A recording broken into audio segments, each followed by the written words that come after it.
తెల్లది నల్లది కర్రీది దాని ఆక్రమంతో కలగదు. దాని ఆక్రమంతో ఏంటి? గురువు మధ్య స్థానం. ఆక్రమంతో కలదొక్క తోడు. అదే ఎరుకను పులుగుండు చోటు. జ్ఞానం ఎక్కడ ఉంటుందంటే గురువు మధ్య స్థానంలో ఉంటుంది. పులుగుండు చోటు. గురుబోధనే గొడ్డలితో, అమ్మ సైలెంట్ కూర్చొని, గురుబోధనే గొడ్డలితో మర్రి పురుగులు రెండు మలచి కొట్టకపోని అంటారు. ఈ మర్రిని దీనిలో ఉండేటటువంటి పురుగుని మలచి కొట్టరంట.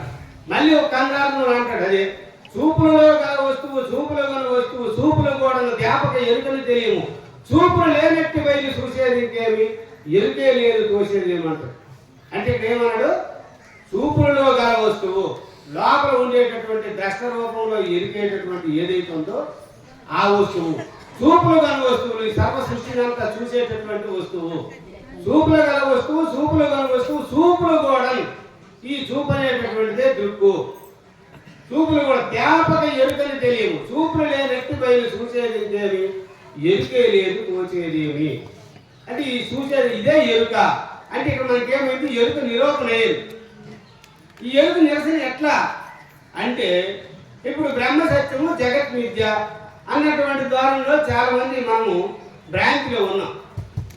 అంటే నాకంటే పరమాత్ముడు ఉన్నాడు, ఆ పరమాత్ముడికి పూజలు చేసుకుంటే లేకపోతే ఆ దేవాలయాలు దర్శించుకుంటే ఇలాంటివి చేస్తే మనకి మోక్షాన్ని పొందుతాము, ముక్తిని పొందుతాం అనేటటువంటి భ్రమలో చాలా మంది ఉన్నారు. కాబట్టి దానికి అంటాడనమాట, ఈ పిల్లల తాటాకులతో పిల్లలు గావించి పెళ్లి పేరంటములు పొల్లలుగా చేయి వారు కల్లులు గని సత్య మనిషి దళచేరామని నీ విట్లు తలసరామని.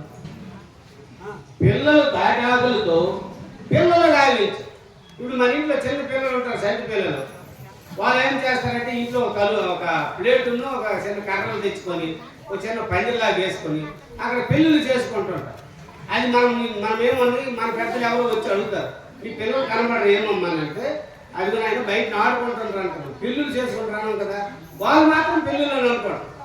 అట్లాగే పిల్లలు కావించి పెళ్లి పేరంటములు అంటే ఇప్పుడు ఎవరైతే ఈ వ్రతాలని ఎన్ని నోములు నోచి ఎన్ని కష్టపడితే ఎంత ఏమి ఫలము, కర్మఫలమే కానీ కలుగుదందు ముక్తి అంటాడు యామయోగి.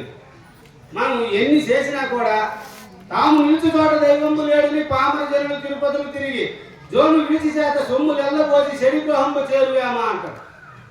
అంటే మనం 10,000 20,000 పక్కన ఎక్కడ అప్పు చేసుకుని అక్కడ కూడబెట్టుకుని వెళ్ళి ఆ డబ్బులను ఖర్చు పెట్టుకుని వస్తాం. ఏమైనా నీకు అక్కడ దైవ దర్శనం జరుగుతుందా అంటే జరగదు. అందుకని ఇక్కడ అంటాడు, పిల్లలు కావించి పెళ్లి పేరంటము పొల్లలుగా చేయి వారు కన్నులు సత్య మనిషి దళచేరామని. తల్లిదండ్రులు గురుపుత్రులు అయినటువంటి వారు వాళ్ళు చేసే పనులు మనం సత్యం అనుకుంటామా? ఎందుకంటే నిన్ను నువ్వు తెలుసుకోవాలంటే నీ లోపలే నువ్వు వెతకాలి. నీ లోపలే పరమాత్మ స్వరూపం ఉన్నది. ఇప్పుడు ఎట్లా 4 మహావాక్యులు అన్నాం. అలాగే ఇక్కడ ఏమంటే ఈ ఆత్మ అనేటటువంటిది నీలో దేహో దేవాలయ ప్రోక్త జీవదేవో సదాశివ తొయిత అజ్ఞాన నిర్మూలం సోహం భవేన పూజే. నీలోనే ఉన్నదా ఎరుక, నీలోనే ఉన్నాడా పరమాత్మ. దగ్గరగా తీసుకుంటే నీవే పరమాత్మ ఉన్నావు. ఆ మూలం లేని గుర్తెరిగే శరీరమే నీవు. మరి ఇంకెక్కడికో వెళ్తే ఏం దొరుకుతుంది మనకి? వెండి గారి కొల్లలుగా చేయి వారు కన్నులు కానీ సత్య మనసు దర్చేరా. గురుపుత్రులు ఎవరైనా నిజమని నమ్ముతారా? మరి ఇట్లు విను ఇట్లు నీవు అదినండి. కళ్ళ సంసారం గని మానవులు సంతసిల్లగా గురుమంత్రపు సిద్ధులు కలిసేరా అని అంటారు. గురుమంత్రపు సిద్ధులు అది నిజమని నమ్ముతారు. అదంతా ఎరుకే కదా, అవన్నీ ఎరుకు బ్రహ్మశాస్త్రులే కదా, అది ఎరుకేరని ఆయన అంటారు. ఆ ఎరుక స్వస్థానం నీలోని ఎక్కడ ఉన్నది అని అంటే అదే నీలోన మనం తారక విచారం చేసినట్లుగా అయితే సహస్రారం ఉంది ఒక్క మొత్తం నిరూపించేసింది. అందుకుంటే ఎరుగుని అనేవి జరిగితే ఎరుగుని పరులు కానీ ఎరిగిన జరిగితే ఎరుగు నిరుంగులను కన్నుతా ఎరుగుతుండేది జరిగితే నిరుపము బుద్ధి నీ వెలుగు మీద నిగమ ప్రసిద్ధి. గురుమంత్రం అనేది వృద్ధలతో ఎరుక కూపుడు వేరు ఎరిగి త్రవ్విటి చాలు నిరుపము బుద్ధి నీ వెలుగు మీద నిగమ ప్రసిద్ధి అంట.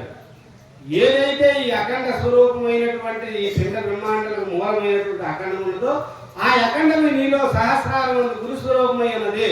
అదే అఖండము, అదే గురు స్వరూపం, అదే మూలం లేనటువంటిది. అన్నింటికి మూలమై తనకు మూలం లేదు కాబట్టి అది గురుమంత్రం అనే వృద్ధులతో ఎరుక కూపుడు వేరు ఎరిగి త్రవ్విటి సరి. జై గురు సద్గురు మహారాజుకి.